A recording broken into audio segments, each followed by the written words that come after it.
I'd like to call this meeting to order, Stratford Inland Wetlands and Watercourses Commission, our January meeting. We wanted to continue the public hearing, but the applicant is not here, which we had no idea he wasn't going to come. I'm going to give him 5 more minutes. After that, I'm going to postpone this till next month and find out what went on.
Attention, people. I'm sorry to inform you, the applicant is not coming. He's not prepared. We're going to have to table this again till February, which is the last date we could table this to, and a decision will be made in March, unless we make one next month. But there's just too many unanswered questions. We're waiting for a third-party review. We haven't received anything. We have 4 or 5 pages of questions that Kelly prepared that have gone unanswered. And I believe the applicant showed a lot of disrespect for not showing up. And I'm sorry, but that's my opinion. I agree. Yes. How many times can they reapply? Is there a limit to the number of times they can reapply? Well, he's not reapplying. We're just going to move this. Go ahead. Yes. So say it gets denied, or they withdraw their application like they did last year, this is their second application. So say they withdraw again, can they reapply again? Like how many times can they reapply? Well, they can, they can always come apply to develop property. They can always come back and So they could just do keep that. reapplying and paying the fees to reapply if they want to. Yeah, there's no restriction on allowing them to come back and apply again. I mean, there are time limits as to when the decision has to be made by the commission with regard to this one. Right, but there's no prohibition to them coming back with another application. And it is a hefty fee. This most recent application was $13,000. It was about the same last time, so. So they, as long as they reapply, pay the fee, they can keep doing this if this doesn't move forward. Yes, but the commission is reviewing their regulations as it relates to these last minute. I mean, this is extraordinary because he didn't even communicate to us that he wasn't coming, but I know last month he did at the last minute communicate this, so that's something the commission's looking into to see if there's some sort of way we can mitigate that in the future. because we're obviously wasting everyone's time here. So. So the only thing at this point, we're not going to take public comments. All right, go ahead. I'll allow one. It's gonna sound like a dumb question, but I only have a concern of a resident that lives in the area. Has anything been done, because they have concerns that they have already put up signage and cut down some trees? They didn't do it. Unfortunately, it's a secondhand information. I am not aware of anything, but I'm happy to discuss that with the applicant's attorney and perform a site inspection just to double check that. So, yeah. And anyone can always feel free to email or call. I'm in Public Works if you ever have any concerns like that, especially if you're hearing a chainsaw or something that's a timely concern. Feel free to give me a call or email. Okay, at this point, the only thing I could do is ask for a motion to continue the public hearing till February meeting. I'll make a motion to continue it for February. Second. Second by Angela. All in favor? Aye. Sorry, folks.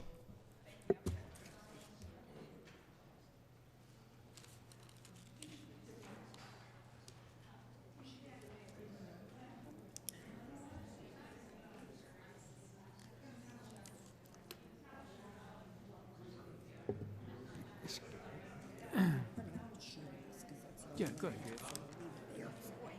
I just want to make sure.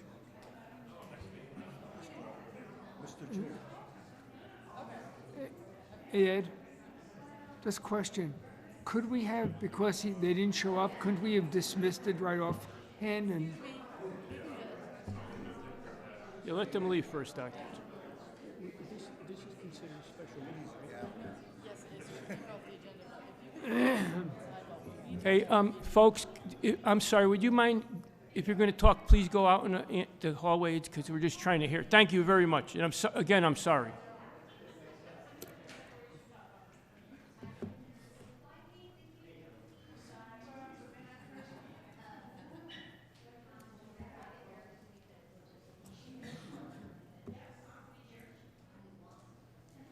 Okay, before we move on, Dr. Chess, did you have a yeah, question? I just was wondering, couldn't we, if we wanted, to have just dismissed them right now? Because they didn't show with no cause. I mean, why do we have to continue it? Well, they have paid for a third-party review, which is, we have to, that's a legal grounds that we have to hear them. But they have to pay their $15 bounce fee. They dropped that off today. So, I mean, I don't see any excuse why they didn't show up. They knew they had to be here. I don't understand it. And they have another application here, too. So, anyway, at this time, I'd like to call to order the special meeting. First order of business, approval of minutes. Do I have an approval? We have to make, there's few errors. Mr. Dennis Blake was not here last month. I have him here and not here. And Mr. Pia was here, and I don't have him listed at all, so those are the two. Duly Corrections. noted. So, Dr. Chess made a motion. Do I have a second? Second? All in favor? Aye. Next order of business, well, the 19-lot subdivision is not coming. Application 2022-17, request for permit modification. Just come forward and state your name and address for the record, sir. Good evening. I'm Tom Ryder, Senior Biologist with Land Tech in Westport, representing the applicants at 885 Woodland Road. If you give me a second, I'll set up a easel, or do you want me to just put it in front? Whatever you think Okay. is easier for you, sir. Okay. I'll just hold it up. It's really not that. I'll just hold it up. It's not a big deal. That'll work, won't it? Okay. This is a 2.36 acre property on the northeast corner of Wooden Road and Sunset Avenue. It has been in front of your commission in 2022, where it received a permit for a 33,000 square foot warehouse. That warehouse, this whole application was approved. There was mitigation, there was some wetland loss, but 3-to-1 mitigation, the stormwater system, all of that was, like I said, approved. However, when they went actually to design it and actually get into the project, there was a problem with the FEMA line. It wasn't a problem with the FEMA line, but the FEMA line created certain issues, such as that the building would then be compliant, had to be compliant with FEMA, therefore it had to be up on piles, and that made some logistical issues in there about having to put lifts in, and et cetera, et cetera. So they decided to scrap that idea for the warehouse and are now coming back for a modification to the permit for a parking area. Now, the parking area, the project, like I said, there's two plans here. We still have the 3-to-1 mitigation. We still have all the planting plan, all the same that was originally proposed and approved is still proposed in this application. The size of the disturbance is fairly much identical. The amount of impervious surface went up a little bit, and the amount of pervious surface went down a little bit. However, there is a stormwater management plan that was put in here that actually improves it over the last application. The last application, there was increased volume over the 50-year and 100-year, whereas this application provides a decrease for both all the 25, 50, and 100-year storm events. So there really isn't much more to say that except for the footprint is identical. It's the same property, the same access, everything like that, except for instead of putting a building on, they're going to be putting a parking lot on, and they have a different stormwater management system that has actually improved over the last time. So that is it. I'm here for any questions that you may have, but it's pretty straightforward application as I see it. Commissioners, do you have any questions? Feel free to ask them. Yes. Yes, sir. Hi. So just let me get this right. So FEMA wanted a raised structure, so the plan was scrapped to make it just a parking lot. Well, in order to comply, it's not that FEMA wanted it, but in order to comply with FEMA regulations, Yeah. that had to be done. Right, Yes, right. Yep. Okay. And you didn't want to put it up on raised? Right, it would have, the whole thing would have been piles, a big warehouse on piles, and then Got it would it. have had to have lifts and stuff. Got it. So, Okay. And so now the plan is going to put less stormwater runoff right, into the, right. It's a similar plan, Yeah. except for what we have is catch basins going into here into a level spreader, and the level spreader will then seep into the ground. This whole area will be gravel, so what is going to happen is stormwater will go into the gravel system and be attenuated, and then allowed to flow into the level spreader, which will then flow into the continue south. The same amount of gradients. This is going to be graded to grain this way, so the drainage will be continued as it does natural conditions, so that'll be maintained. So there will be no increase or decrease of water going into the wetland systems. The water budgets will be the same. Right, so that's basically it, is that, but in this particular case, like I said, the 25, 50, and 100-year storm events will have a decreased volume over the previous application. thank you, I understand now. Any further questions? So I guess I could ask for a motion to approve Motion to approve. by Angela, second by Chris. All in favor? Aye. Aye. Thank you. Okay, thank you all for your time, appreciate it. Well, next on our agenda is the application 2023-24, construction of 110,000 square foot, 129 unit residential apartment complex, but the applicant is not here.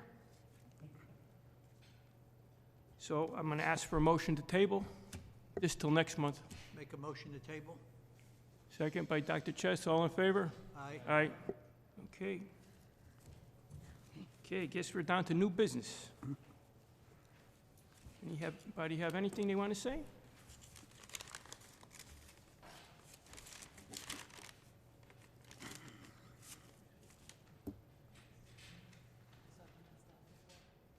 And next is staff report. All right, staff report is next. So I apologize, my computer's crashing and I don't have my staff comments in front of me. But I will report as I am working through this. Did you all receive the comments I provided you for the public hearing documentation and have time to review it? So I gave you 3 different municipalities to compare with, which were all strikingly similar to ours, as I'm sure you noticed, as well as some comments to consider. So I don't know if you guys want to discuss that at this time, or if you wanted to wait under the Commissioners' Forum. I'll leave that up to the chair. We could probably wait till the Commissioners' Forum, Kelly. Okay. That'd be good. Okay. All right, my computer came back on. So we just had to submit an application in our division for an unrelated item, and my intern is finally getting to the native planting list. So we'll have that to the Conservation Commission by their February meeting, and then hopefully, the timing might not work out, so it might be March that it comes before this commission. Otherwise, I have no other enforcement actions or administrative permits, except that I did just send out a cease and desist letter for a potential filling of an upland review area on Disbrow Street that I'm working through right now. Otherwise, I have nothing else to report. Okay, thank you, Kelly. Commissioners' Forum. Yes, I have a question for Kelly. On the public hearing and the applicant that didn't show up tonight, the final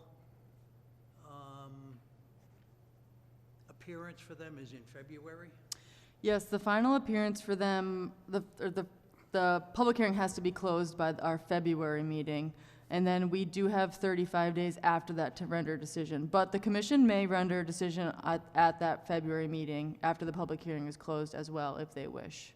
So, Kelly, do you anticipate having a third-party comments by that time?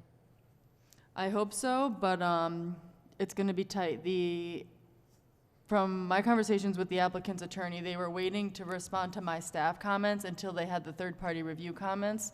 However, they had some issues with a check that was issued, and we had to wait on a returned check fee that they just submitted today. So I will be contacting the third-party consultant tomorrow to tell them to, again, begin work on it. But it's a big application to review, so I hope that there will be enough time for the third party to submit their review, and then for Teakwood's team to provide their comment back, but it's going to be pretty tight. Okay, thank you. Under Commissioners' Forum, we were discussing regulation review. Do you have anything for that, Dr. Chess? I know we were discussing that.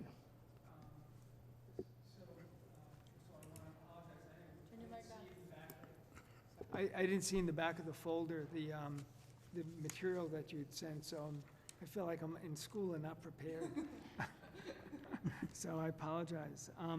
But I think separately, it might be worth talking about some parameters for people not showing up and develop and you know, then that would end up going into our bylaws. Maybe not this section. Well, it would this section for the public hearing. And you know, you're very thoughtful about trying to make sure that there's a quorum of us for every meeting, and communicating that, and I think, you know, everyone responds to you pretty quickly. So your concern about, well, we may have to cancel because we don't have a quorum is relevant, but you know,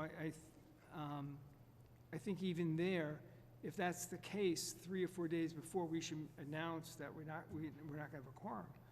But here, we don't get any announcement until you know, that day, and it's just a real slap in the face to. I mean, if they're trying to make friends in Stratford, I don't know who's advising them.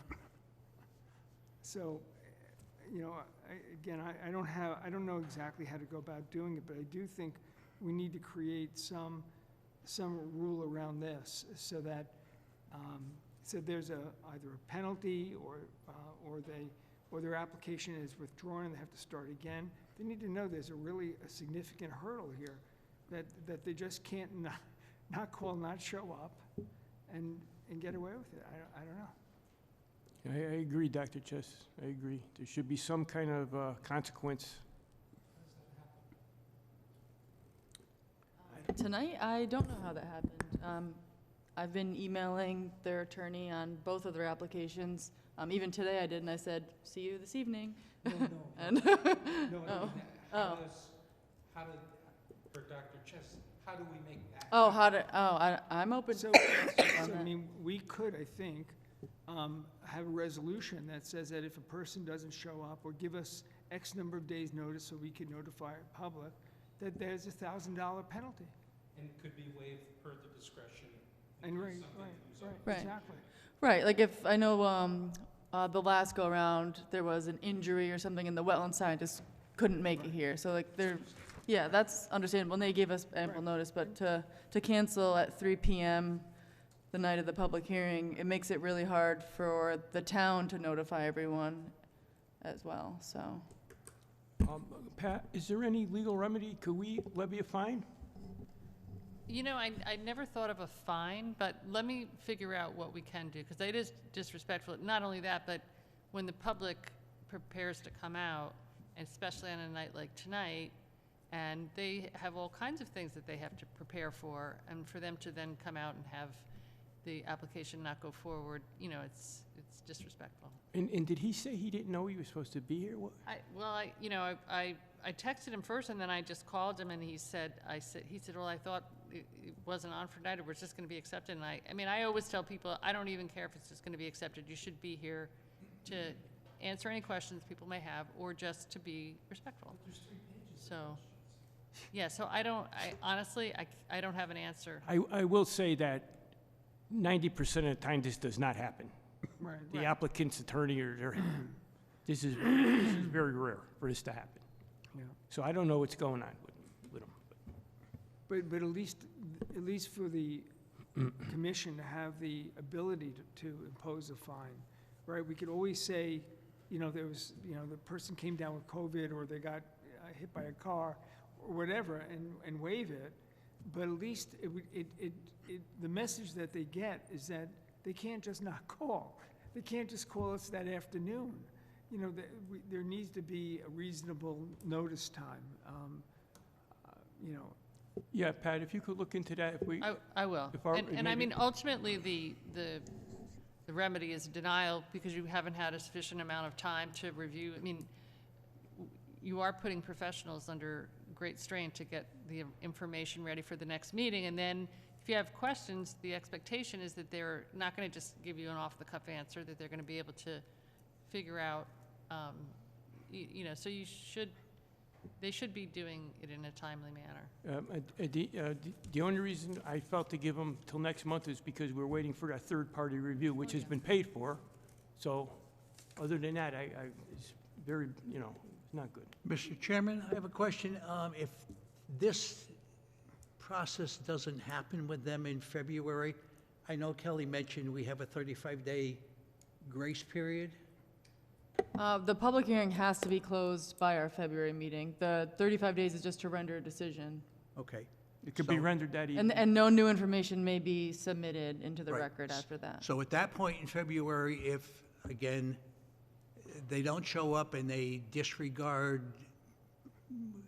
politely what they're supposed to do, at that point, the commissioners can vote on revoking the permit. Well, there's no permit to revoke. You can vote on it. Okay, Yep. We could vote yes or no. right. Yeah. It would seem to me that with the third-party review not even happening yet, so probably the earliest that starts is next week, and then the applicant stating that they don't want to address the 3 pages of notes until after that report.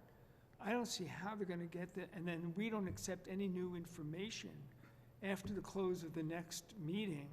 I don't see how this is doable without them really approaching your questions now simultaneously in parallel with the third-party review. I agree, and they've had these comments since October of 2023, and we are not their advisors, and I'm not in a position that I'm going to be providing free consulting to any applicant, so if that's how they want to run their application, that's up to them, unfortunately, but I agree. We will vote on the information we have or do not have at the statutory time, whether it's yea or nay. There's nothing more we could do. So the only thing I could say. So can we make a motion around an updated regulation?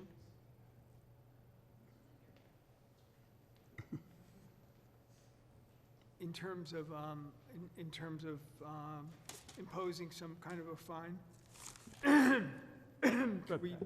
I just want to check and see whether a fine is appropriate. I don't know of any commissions that impose a fine for that sort of a delay. I mean, in general, practically what happens is that there's not sufficient information for a decision to be made, and so it's a denial based on the fact that you know, you don't have sufficient information or sufficient answers in order to approve the project, which is, you know, honestly a bigger penalty than a fine. Right. You know, so, but that's ultimately, and that assumes that, but I mean, they've got to answer Kelly's question, or suffer the consequences of not answering.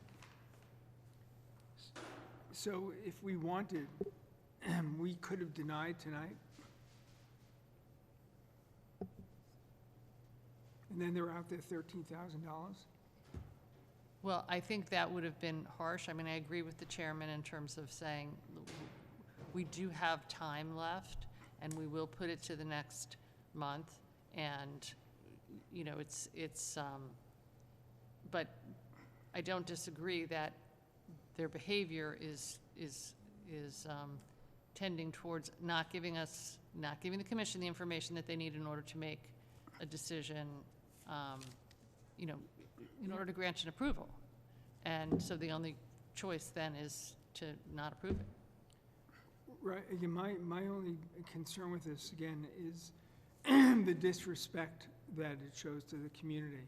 I mean, we're gonna be here anyway, but they're not. And so, and I don't wanna just deny it, but that's why I'd like to see if we can have an intermediate step so that they know if they don't show, it's gonna cost them $1,000.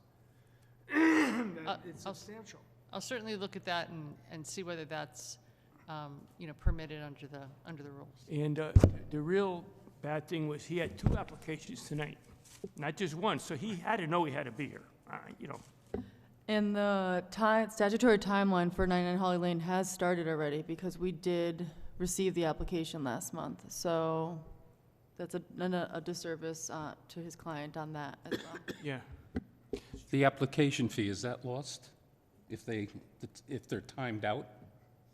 Yes. I'm sorry. Okay, sorry. Too many mics on. So the application fee, I did comment on that in my staff report specific to Teakwood. In our regulations, we have a section in there that the application fee is not refundable. So, yes. Well, if there's nothing else, I'll ask for a motion to adjourn. Mr. Chairman, I have one other question. Okay, go ahead, For Jack. Kelly, yeah. Has the party, the applicant, given you any inkling as to maybe they want to back out? As far as asking for any monies back that they've put forward or anything in terms of, because, I mean, it just sounds like they're continuing to sidestep the meetings, and I don't know if that's a precluded condition for them backing out. So you're asking if they have... Have they had any communication in terms of, do they want to withdraw from this project? They have not made any indication to myself that they would like to withdraw this application at this point. I know that they did ask, they requested that part of their application fee be waived, which we haven't really, the commission hasn't really addressed yet.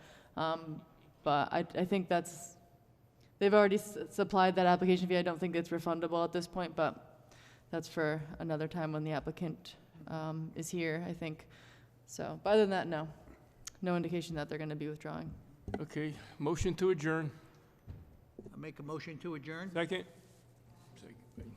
All in favor? Aye. Aye. Thank you, everyone, and again, we're sorry for what happened.